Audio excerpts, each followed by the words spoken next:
आज का सूर्य चंद्रगुप्त के लिए एक नई प्रेरणा, एक नई उमंग लेकर उदय हुआ था। आज से चंद्रगुप्त का एक नया जीवन प्रारंभ होने जा रहा था। चंद्रगुप्त का चेहरा खिला हुआ था। उसके चेहरे पर एक अलग सा उत्साह था। प्रणाम आचार्य। अपने गुरु के चरणों में नतमस्तक होते हुए चंद्रगुप्त ने प्रणाम किया।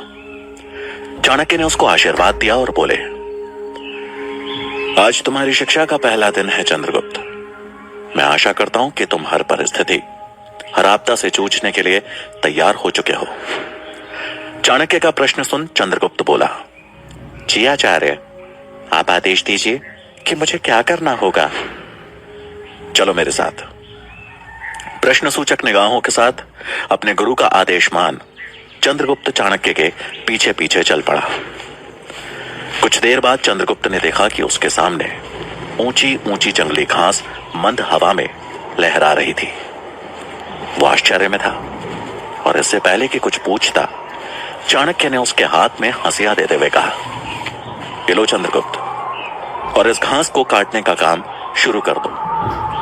पर आचार्य, अचंभे में पड़ा हुआ चंद्रगुप्त अपनी बात पूरी कर ही रहा था कि तभी को काटते हुए कहा, प्रश्न पूछने में अपना समय व्यर्थ कर रहे हो तुम चंद्रगुप्त। असमंजस में घिरे चंद्रगुप्त ने हंसिया ली और घास काटने लगा। आचार्य चाणक्य अपने हाथों को अपने पीछे बांधे चंद्रगुप्त को देखने लगे। एक दो घास के गुच्छों को उखाड़ फेंकने के बाद चंद्रगुप्त ने आचार्य की तरफ देखा। उसका चेहरा देखते ही चाणक्य उसके मन में उठ रहे सवालों को पहले ही भांप गए और बोले, मन को एकाग्र कर काम करने से सफलता शीघ्र मिलती है। ऐसा कहे चाणक्य फौरन वहां से निकल गए। चंद्रगुप्त एकाग्रता से घास की कटाई करने लगा। सूरज सर के ऊपर आ चुका था। पसीने से लथपथ चंद्रगुप्त थक कर बैठ गया। भूख और प्यास से उसकी हालत खराब होने लगी थी। तभी उसे दूर से आती हुई एक लड़की दिखी, जिसके हाथ में कपड़े की एक पोटली थी। साधारण सी पोशाक पहने लगभग 15-16 साल की वो लड़की रूप की धनी थी। उसकी चाल में चंचलता और मुख पर भोलापन था। उसे देख चंद्रगुप्त को लगा कि वो कोई राहगीर होगी, लेकिन अब उस लड़की के कदम चंद्रगुप्त की तरफ ही बढ़ने लगे। कुछ ही देर में वो लड़की चंद्रगुप्त के सामने थी। उसने हाथ में पकड़ी पोटली को चंद्रगुप्त के सामने रखा और बोली, ये लो खाना। आचार्य सूरजमल ने बोला था कि दोपहर का खाना तुम तक पहुंचा दूं। चंद्रगुप्त ने उसकी तरफ उत्सुकतावश देखते हुए पूछा, नाम क्या है तुम्हारा? मैंने तुम्हें आश्रम में तो कभी नहीं देखा। लड़की ने बड़े सहज अंदाज में कहा, सुकन्या। मेरा नाम सुकन्या है। मैंने भी तुम्हें आश्रम में कभी नहीं देखा। उसकी बात सुन चंद्रगुप्त बोला, मुझे आए अभी कुछ ही दिन हुए हैं और मैं यहां रहकर तक्षशिला में प्रवेश के लिए तैयारी कर रहा हूं। सुकन्या ने कुछ सोचते हुए पूछा, तैयारी? तुम्हें देखकर तो ऐसा लग रहा है जैसे तुम्हें कोई सजा मिली है। चंद्रगुप्त ने थोड़ा शर्मिंदगी से घास और फिर हाथ में पकड़ी हंसिया की तरफ देखते हुए कहा, नहीं नहीं, ये मेरे अभ्यास का ही हिस्सा है। चंद्रगुप्त की हिचकिचाहट देख सुकन्या असमंजस की स्थिति में थी कि भला घास काटना कौन सा अभ्यास होता है। लेकिन इससे पहले कि वो कुछ और पूछती, चंद्रगुप्त ने बात पलटते हुए सवाल किया, तुम्हारा गांव कहां है? सुकन्या ने बिना कुछ कहे बस एक तरफ इशारा कर दिया। चंद्रगुप्त ने नजर दौड़ाई तो दूर पहाड़ों की गोद में कुछ घर दिखाई दिए। इससे पहले कि चंद्रगुप्त कुछ और पूछता, वो लड़की बोली, अच्छा मैं चलती हूं, मुझे देर हो रही है। ऐसा कह वो चली गई। चंद्रगुप्त वहीं बैठे उसे जाते हुए देख रहा था, लेकिन भूख से पेट में कूद रहे चूहों ने चंद्रगुप्त का ध्यान खाने की तरफ खींचा। उसने तुरंत ही वो कपड़े की पोटली खोली और खाना खाने लगा। रोटियों के साथ आई खीर का स्वाद चख के तो जैसे चंद्रगुप्त की सारी थकान ही गायब हो गई। वो भोजन खत्म कर फिर से एक नई ऊर्जा के साथ अपने काम में लग गया। लेकिन काम करते करते एक सवाल उसके मन को बार बार व्याकुल किए जा रहा था, क्यों आखिर इस घास कटाई के जरिए आचार्य क्या सिखाना चाह रहे हैं? पर उत्तर तो चाणक्य ही दे सकते थे, लेकिन वो वहां थे नहीं। घास काटते काटते शाम हो चली और चंद्रगुप्त थक के चूर हो चुका था, और साथ ही हताश भी। उसे अब यह सोच के गुस्सा आने लगा था कि तक्षशिला में प्रवेश के लिए यह घास काटना कैसे मददगार बनेगा। तभी उसे अपनी तरफ आते हुए कुछ घोड़ों की टाप सुनाई दी। उत्सुकतावश उसने आवाज की तरफ नजर दौड़ाई तो सामने तक्षशिला के कुछ छात्र घोड़े पर सवार उसी तरफ बढ़ रहे थे। वो छात्र एक युद्ध कला की प्रतियोगिता में हिस्सा लेकर वापस विश्वविद्यालय की तरफ लौट रहे थे। ये वही राजकुमार थे जिनसे चंद्रगुप्त ने पहले दिन ही लड़ाई मोल ली थी। उनको अपनी तरफ आता देख चंद्रगुप्त खुद में शर्मिंदगी महसूस करने लगा। उसने इधर उधर देखा कि कहीं किसी आड़ में वो छिप सके, लेकिन वहां आसपास ना कोई पेड़ था ना कोई पत्थर। रास्ते के दोनों तरफ बस घास ही घास थी। कोई चारा ना देख चंद्रगुप्त अपना मुंह छिपा घास काटने में लग गया। उन छात्रों ने चंद्रगुप्त को पहचान लिया और वहीं अपना घोड़ा रोक दिया। उनमें से एक राजकुमार जिसका नाम वीरसेन था, चंद्रगुप्त को देखकर बोला, अरे ये तो शूरवीर चंद्रगुप्त है, जिनको पीछे से वार करना कायरता लगता है, लेकिन घास काटना इनको बड़ा बहादुरी का काम लग रहा है।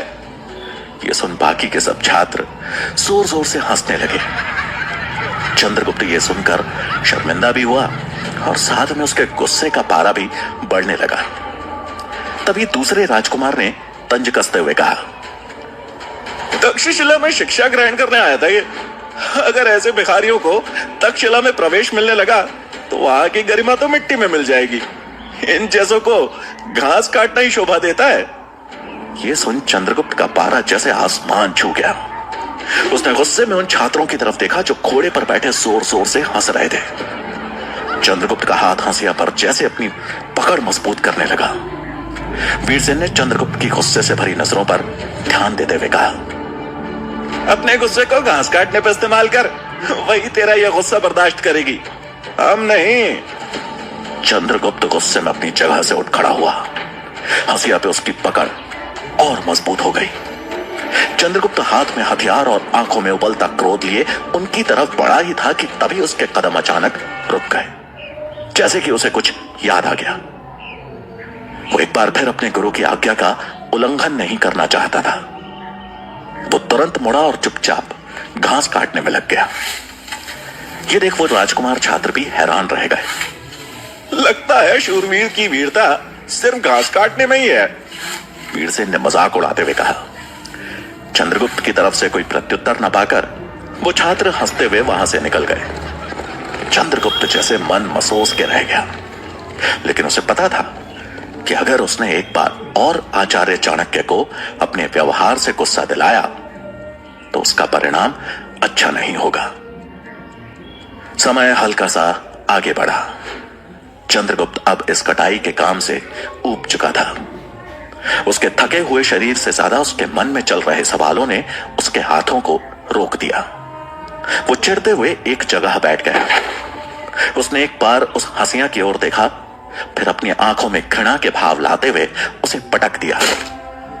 उदास मन के साथ घृणा भरी आवाज में वो अपने आप से बोला, कहां तो आज सुबह मैं अस्त्र शस्त्र सीखने के लिए लालायित था, और कहां यह आचार्य ने घास कटाई के काम में लगा दिया। ऊपर से यह हंसिया, इसे पकड़ पकड़ कर हाथ दुखाए। सबसे ज्यादा तकलीफ तो इसी ने दी है। गुस्से में चंद्रगुप्त ने उस हंसिया को लात मारकर अपने से दूर फेंक दिया, मानो आज के बाद वो उसकी शक्ल भी नहीं देखना चाहता हो। चंद्रगुप्त आधे से ज्यादा काम खत्म कर चुका था। सांझ होते ही पशु पक्षी अपने अपने घोंसलों में लौटने लगे थे। मौसम में ठंडक आने लगी थी। चंद्रगुप्त आंखें मूंद कुछ पल के लिए आराम करने लगा, और उसे पता ही नहीं चला कि कब उसकी आंख लग गई। अपने कार्य को अधूरा छोड़ने वाले लोग कभी सफलता नहीं पा सकते। चंद्रगुप्त, आचार्य के शब्द किसी तीर की तरह चंद्रगुप्त के हृदय में घुसे। चंद्रगुप्त नींद में ही हाथ जोड़ हड़बड़ाते हुए कहने लगा, क्षमा क्षमा आचार्य, क्षमा। अचानक उसकी नींद टूटी और आंखें खुलते ही वो चौंक गया। वो घास के मैदान में नहीं बल्कि एक पेड़ से लटके जाल में कैद था। चांद की छीनी छीनी रोशनी पत्तियों से छनकर जमीन पर छिटकी हुई थी।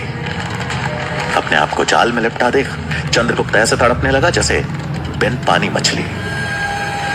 जाल को काटने का ख्याल आते ही चंद्रगुप्त ने तुरंत अपने कमरबंद में हाथ लगाया, लेकिन उसकी कटार उसके पास नहीं थी। न ही उसके पास वो हंसिया था जिसे उसने गुस्से में आकर फेंक दिया था। अब उसे आभास हुआ कि उसने उस हंसिया को फेंककर कितनी बड़ी गलती कर दी। वो वहां से निकलने की कोशिशों में उलझा ही था कि तभी उसे किसी के गुर्राने की आवाज आई। चंद्रगुप्त ने नीचे देखा तो एक खूंखार भेड़िया ठीक जाल के नीचे था। वो भेड़िया जमीन में कुछ ऐसे सूंघने लगा जैसे कि वहां किसी ने उसके निमंत्रण के लिए मांस रखा हो। चंद्रगुप्त की डर से सांस अटक गई। वो जाल में फंसा फड़फड़ाने लगा, जिसकी आहट सुनकर अब भेड़िए की नजर अपने ऊपर जाल में लटक रहे चंद्रगुप्त पर गई। अगले ही पल वो भेड़िया चंद्रगुप्त को अपना शिकार बनाने की कोशिश में छलांग लगाने लगा। इससे पहले कि वो जाल में फंसे चंद्रगुप्त के पैर पर अपने दांत कड़ाता, चंद्रगुप्त ने जाल के अंदर अपने पैर ऊपर खींच लिया और वो भेड़िया बस रस्सी पर ही दांत कड़ाकर रह गया। चंद्रगुप्त की डर से हालत खराब हो रही थी। उसे समझ में नहीं आ रहा था कि वो कैसे इस मुसीबत से बाहर निकले। वो असमंजस में था कि आखिर वो यहां इस जाल में कैसे आ पहुंचा। उसे समझ नहीं आ रहा था कि क्या ये आचार्य चाणक्य की कोई नई परीक्षा है या फिर वो सच में एक बड़ी मुसीबत में है। चंद्रगुप्त खुद को उस खूंखार भेड़िए से बचाने की कोशिश कर रहा था, लेकिन भेड़िया भी छलांग मार जैसे अपने शिकार को हासिल करने की पूरी कोशिश में लगा था। कुछ देर बाद चंद्रगुप्त ने अपने आप को थोड़ा शांत कर ध्यान दिया तो उसे समझ आया कि यह भेड़िया ही उसको इस जाल से मुक्त कर सकता है।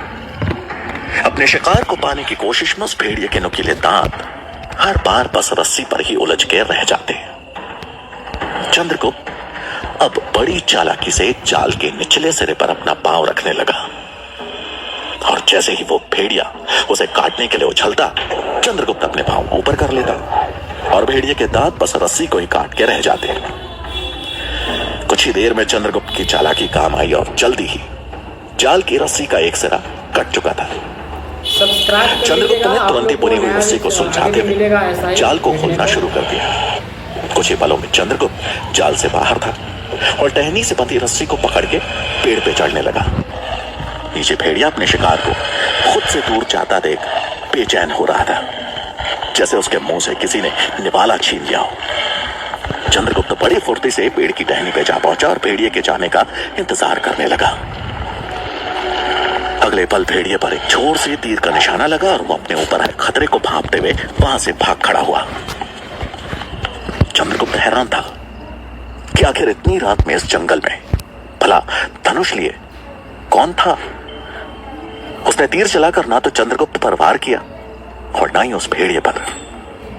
क्या उसका निशाना चूक गया था? ये सोचते हुए चंद्रगुप्त अब सतर्कता से नीचे उतरा और पेड़ों की ओट लेते हुए तीर चलाने वाले की दिशा की ओर बढ़ा। अचानक पत्तियों की सरसराहट ने उसे और चौकन्ना कर दिया, लेकिन तभी उसके सामने अपने सिर से पत्तियों को हटाते हुए सूरजमल आ गया, जो हाथ में धनुष पकड़े हुए था। उसे देख चंद्रगुप्त की जान में जान आई और उसने उत्सुकता से सवाल करते हुए पूछा, आप इतनी रात में यहां और मुझे उस जाल में क्यों डाला? ये कौन सी परीक्षा है? सवालों की इस छड़ी को सुन सूरजमल मुस्कुराया और बोला, मैं तुम्हारी सुरक्षा के लिए ही यहां छिपा था। मुझे खुशी है कि तुम अपनी सूझबूझ से इस जाल से निकलने में सफल हुए, लेकिन अगर वो भेड़िया तुम पर हावी होता तो उसे भेदने के लिए मेरा तीर तैयार था। और रही बात इस परीक्षा की, तो इन सवालों के जवाब तो तुम्हें आचार्य ही देंगे। दोनों जंगल के उस अंधेरे को पार करते हुए आश्रम की तरफ चल दिए, जहां चाणक्य उनकी प्रतीक्षा कर रहे थे। आचार्य के हाथ में हंसियां देखते ही चंद्रगुप्त को समझ आ गया कि आचार्य के इस व्यू के पीछे उनकी क्या मंशा थी।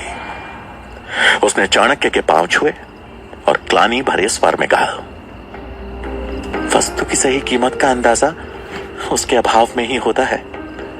अगर उस समय मेरे पास वो हंसिया होती तो मैं बड़ी आसानी से उस जाल से बाहर आ सकता था और उस भेड़िए का भी सामना कर सकता था।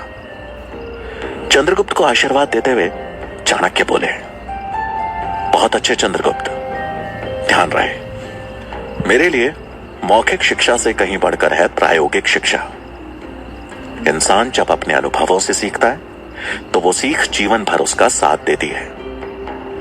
ये सुन चंद्रगुप्त के चेहरे पर एक संतोषजनक मुस्कान थी, लेकिन घास वाली बात सोचकर उसने थोड़ा असमंजस भरे स्वर में पूछा, लेकिन आचार्य, आपने मुझे घास काटने को क्यों कहा? उसमें कौन सी सीख छिपी है? धैर्य। चाणक्य के इस शब्द ने मानो चंद्रगुप्त के मन के सभी प्रश्नों का उत्तर दे दिया। चंद्रगुप्त की प्रगति देख चाणक्य के मुख पर संतुष्टि के भाव थे। चंद्रगुप्त से मिल चाणक्य तक्षशिला की ओर चल दिए। वहां पहुंचते ही उनका सामना आचार्य गजानन से हुआ, जो अपने छात्रों को दबे स्वर में कुछ बता रहे थे। चाणक्य को अपनी तरफ आता देख उन्होंने तुरंत ही अपनी बात पलट दी। गजानन को घेरे वही राजकुमार छात्र थे जिनसे चंद्रगुप्त की अनबन हुई थी। चाणक्य के पास आते ही सभी छात्रों ने उन्हें प्रणाम किया और गजानन का इशारा मिलते ही वहां से चले गए। गजानन के चेहरे के भाव पढ़ते हुए चाणक्य बोले, छिपाया उनसे जाता है आचार्य जो मन की बातें न भाप पाए। ये सुन आचार्य गजानन के चेहरे के भाव बदल गए, मानो उनकी कोई बड़ी गलती पकड़ी गई हो। चाणक्य ने दूर जाते हुए छात्रों की ओर नजर दौड़ाते हुए कहा, अब इन्हें चंद्रगुप्त को तोड़ने के कौन से नए षड्यंत्र का पाठ दे रहे हैं आप? चाणक्य का यह वाक्य गजानन के सीने में किसी तीर की तरह चुभ गया। वो तुरंत दिल मिलाते हुए बोले, षड्यंत्र तो आप रच रहे हैं, एक पहाड़ी अयोग्य असभ्य लड़के को तक्षशिला में प्रवेश दिलाने का। लेकिन यह मत भूलना कि जब तक मैं यहां हूं इस विश्वविद्यालय की गरिमा पर आंच नहीं आने दूंगा। गजानन की बात सुन चाणक्य ने कटाक्ष करते हुए कहा, छात्रों का अपने स्वार्थ के लिए उपयोग करना, तक्षशिला की गरिमा का बड़े अच्छे से ध्यान रख रहे हैं आप। यह सुन गजानन का चेहरा गुस्से से लाल हो गया। चाणक्य ने अपनी बात जारी रखते हुए कहा, एक शिक्षक का प्रमुख कार्य होता है अपने छात्रों को सही दिशा दिखाना, जिस पे चलकर वो अपने भविष्य की एक मजबूत नींव रख सके। लेकिन आप तो इनकी नींव ही कमजोर करने पर तुले हुए हैं आचार्य चाणक्य। गजानन ने गरजते हुए कहा, हमें शिक्षा का पाठ ना ही पढ़ाएं तो उचित होगा। आपकी खुली हुई शिक्षा आपके ज्ञान और सम्मान का उचित प्रमाण दे रही है सबको। ये कह गजानन ने उनके घाव को कुरेद दिया था। शिखा का नाम सुन चाणक्य को मानो धनानंद से हुए अपने अपमान का दृश्य याद आ गया। वो कुछ बोलने को हुए कि तभी पीछे से आचार्य मेघनाद की आवाज गूंजी, ज्ञान और सम्मान का ही नहीं, अभिमान का भी आचार्य गजानन। चाणक्य अपने भावों को काबू करते हुए पीछे मुड़े तो सामने आचार्य मेघनाद थे, जो कुछ दिनों की यात्रा के बाद आज तक्षशिला लौटे थे। चाणक्य को सही सलामत अपने सामने देख उन्हें मानो ठेस सी लग गई। उन्होंने ताना कसते हुए चाणक्य के समीप आकर कहा, मृत्यु से ज्यादा बुरा है अभिमान का टूटना, और उस चोट की पीड़ा आपके मुख पे स्पष्ट झलक रही है आचार्य चाणक्य। लेकिन आप चिंता ना करें, अपमान का घूंट हर इंसान को उसकी सही कीमत का आभास करा ही देता है। उम्मीद है आपको भी। ये सुन चाणक्य ने उनकी बात काटी और पलटवार करते हुए कहा, अपमान का घूंट इंसान के अंदर कुछ कर दिखाने की ज्वाला भी पैदा करता है आचार्य मेघनाथ, और मेरा अंतर्मन अभी उसी ज्वाला में दहक रहा है।